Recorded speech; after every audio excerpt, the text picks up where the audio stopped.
Brazil দল যদি 2026 বিশ্বকাপ নেইমারের জন্য না খেলে তবে তারা শিরোপাটি জিততে পারবে না। নেইমারকে ছাড়া ব্রাজিল বিশ্বকাপে অংশ নিলেও জেতা সম্ভব নয়। সম্প্রতি এক পডকাস্টে ব্রাজিলের কিংবদন্তি সাবেক ফুটবলার রোমারিও ডি সুজা এসব কথা বলেন।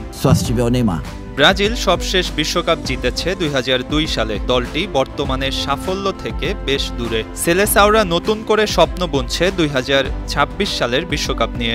এমনকি ব্রাজিলের সবচেয়ে বড় তারকা নেইমার জানিয়েছেন সেটি হবে তার শেষ বিশ্বকাপ। সমর্থকদের আশা তো রয়েছেই, দেশটির সাবেক ফুটবলাররাও প্রত্যাশা করছেন ভালো কিছুর।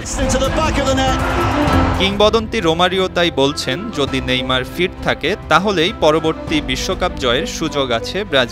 এরপর তিনি শিরোপা জয়ের স্মৃতি তুলে ধরে বলেন, 1962 সালে গারিঞ্চার জন্য, 1970 সালে পেলের জন্য, 1994 সালে রোমারিওর জন্য এবং 2002 সালে রোনালদোর জন্য বিশ্বকাপ খেলেছে ব্রাজিল।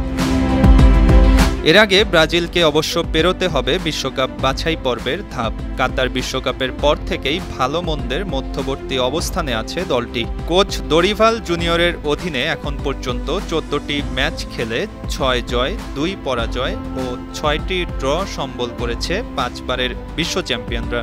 নতুন বছরে আগামী মার্চে বিশ্বকাপ বাছাই পর্বের ম্যাচ দিয়ে মাঠে নামবে ব্রাজিল। মঈন হাসান, 52 টিভি।